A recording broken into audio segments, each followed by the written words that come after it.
Chapter 3 American Flyer. Okay, back to the Down Under, right? My room in the basement. Scuttle into your dim hole in the ground, Maxwell dear. Big goon like you, growing about an inch a day, and this midget kid, this crippled little humanoid, he actually scared you? Not the kind of scare that makes your knee bones feel like water. More the kind of scare where you go, whoa, I don't understand this. I don't get it. What's going on? Like calling me Earthling? Which by itself is pretty weird, right? I already mentioned a few of the names I've been called, but until the robot boy showed up, nobody has ever called me Earthling. And so I'm lying on the mattress there in the great Down Under, and it comes to me that he's right. I am an Earthling. We're all of us Earthlings, but we don't go around calling each other Earthling. No need.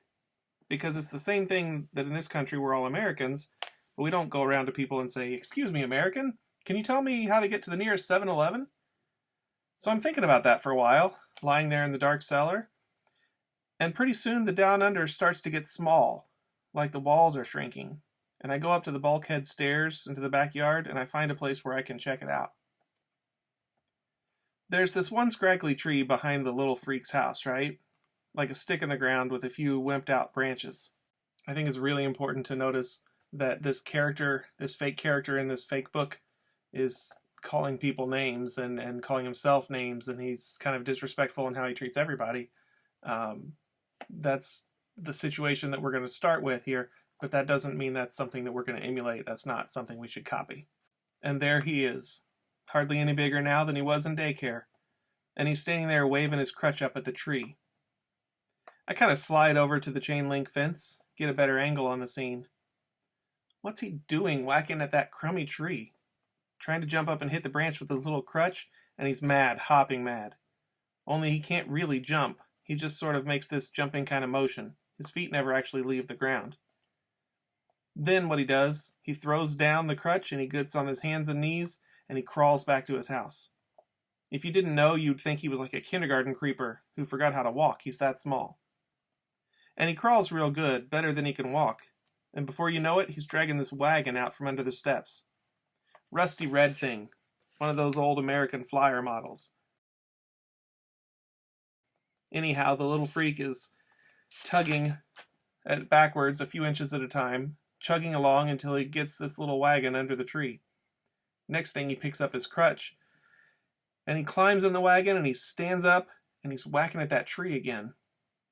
By now, I figured out that there's something stuck in the branches, and he wants to get it down. This small, bright-colored thing looks like a piece of folded paper. Whatever it is, the paper thing, he wants it real bad. But even in the wagon, there's no way he can reach it. No way. So I go over there to his backyard, trying to be really quiet, but I'm no good at sneaking up, not with these humongous feet. And he turns and faces me with that crutch raised up like he's ready to hit a grand slam on my head. He wants to say something, you can tell that much, but he's so mad, he's all huffed up, and the noise he makes, it could be from a dog or something, and he sounds like he can hardly breathe. What I do, I keep out of range of that crutch for one thing, and I just reach up and I pick the paper thing right out of the tree. Except it's not a paper thing.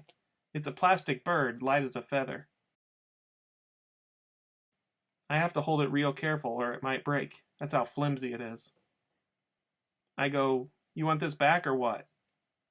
The little freak is staring at me bug-eyed and he goes, "Oh, it talks!" I give him the bird thing. "What is it, like a model airplane or something?" You can tell he's real happy to have the bird thing back, and his face isn't quite so fierce. He sits down in the wagon and he goes, "This is an ornithopter. An ornithopter is defined as an experimental device propelled by flapping wings.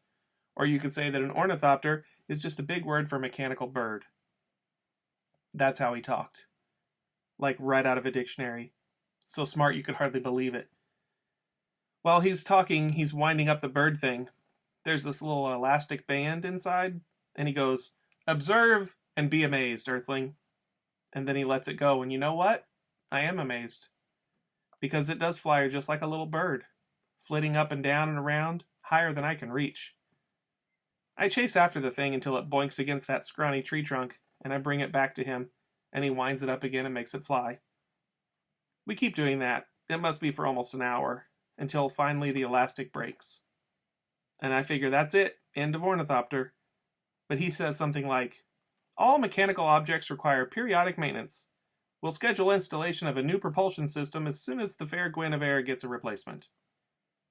Even though I'm not sure what he means, I say, that's cool. You live around here, Earthling? Over there, I point out the house, in the Down Under. And he goes, what? And I figure it's just easier to show him than explain all about Grim and Graham and the room in the cellar. So I pick up the handle to the American Flyer wagon, and I tow him over. Not to spoil anything, but as a parent, he just moved into a neighborhood. They talk about his mom, but no one else. And it's a pretty rough area, and now all of a sudden, someone's just going to take him, and she doesn't know he's leaving. I'm nervous for him.